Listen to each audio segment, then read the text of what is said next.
Greg, one of the things that I do before I read students' writing is I look through the narrative to see if it makes sense before I read what it's about, right? And this is great because I knew exactly what was going on here before I even read your writing. That's a good thing. That's a great thing.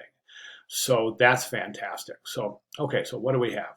Now, we've got music coming out from an apartment the apartment's next to the elevator, and you've indicated that we're on the third floor. Okay. Then the next frame, we have the bad guys indicated by their masks and their black and white striped shirts. And they've got the bag of loot and they're celebrating. Like a lot of music playing. So I think we're starting to determine what's going on here. At this point, the cop comes. Okay. Cop knocks on the door. They freak out. All right. They got no way to get out of the window. He's saying, turn the music off. She's grabbing the loot. Okay, then they're going to try to make their getaway. They look out the window, and this is a great frame right here. They realize I don't have a ladder, I don't have a rope, and I love this, and I don't have a parachute. I love that. Then we go to um, the tape dispenser, grabbing the tape, assembling a rope, climbing out the window. Cop comes in, question mark, where are they? Cop looks out the window, he's flustered, and they're driving away, again with their music blaring.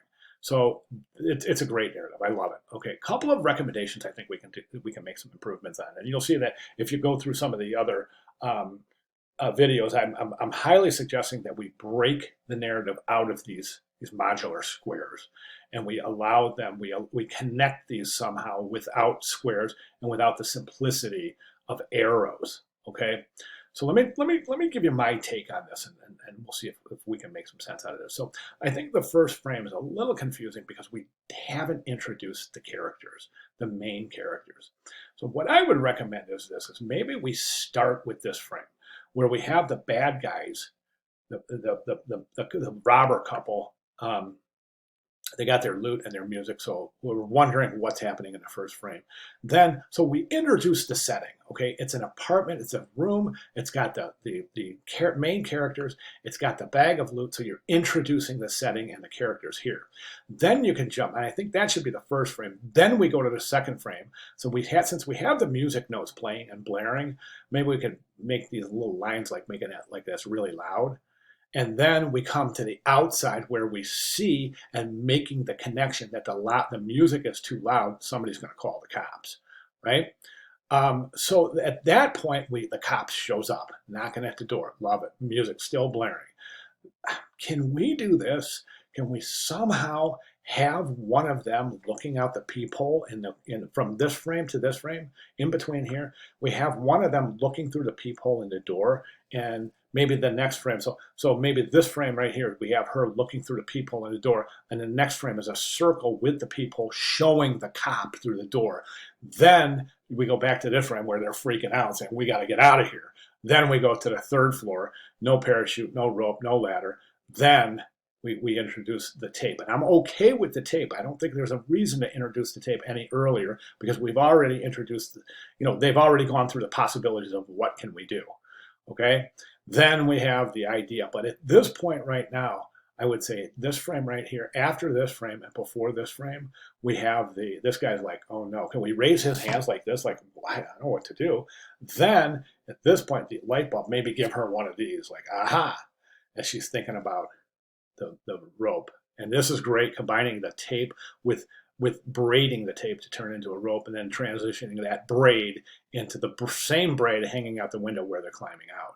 All right, cop comes in. To me, it looks like he's pointing a gun.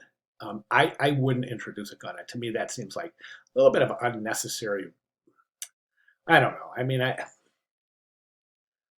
don't. I just would rather keep the gun out of it, keep the violent aspect out of it, keep the gun out of it, and just have the cop coming in and going, "Where did they go?" Right? Then he looks at the window. Where are they? Then he goes out the window and realizes that they're gone. Now, as you introduce the cop and you reintroduce the cop, make sure he's wearing the exact same clothes, the exact same hat.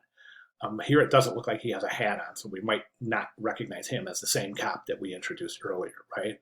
Now, and then he looks out the window and he sees them maybe in this frame here where they're driving away, music blaring, and maybe some of the dollar bills and the treasury is blowing out the window.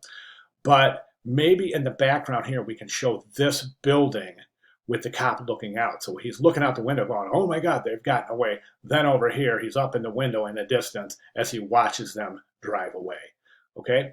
Now, I think those are some really, really valid and viable options to consider. The next thing I would recommend, as I said before, is breaking this out of this modular grid and giving each of these frames a more organic relationship with the picture plane. That way we're reducing this degree of separation of which each frame, and we're allowing each frame to have a symbiotic relationship with the picture plane, with the entire composition itself, right? So we're breaking out components and creating more of a harmonious narrative. So the only thing we would need to do from here is figure out how do we connect these. When we remove the blocks, we remove the boxes, and we create more of an organic type of a story flow. But how do we connect the frames so that the viewer knows which way to follow, right? You've got these arrows here, but maybe there's something we can use here. Maybe we could use, maybe we could use the rope. Maybe we could use the rope as a trail to connect these. Maybe we could use the dollar bills. See how the dollar bills are falling out the car right there? Maybe we can use a trail of dollar bills. What I'm getting at, though, is something like this. See how these are connected by something that's inherent in the story itself. So there's the beard. So we're using the hairs of the beard to connect the narrative here. Here we're using the flight of the hornet to connect the different frames of the narrative. Do you see what I'm saying? See how neat that looks, as opposed to having it boxed off like a comic strip like this. We don't want these boxes. I think it would be a lot more fun if we had just like more of an organic flow. Okay, so I love it. I do. I think this is great, Greg. I think you've got so much potential here. Plus, it's a lot of fun. It's a blast, and I think that's important. All right, great job. If you have any questions at all, Greg, please let me know. I'll be glad to make any necessary clarifications. Or if there's anything I've said in the last 7.5 minutes or so that don't make clear sense to you, please let me know. And again, I'll be glad to make any necessary clarifications. Fantastic start. Thank you very much for sharing.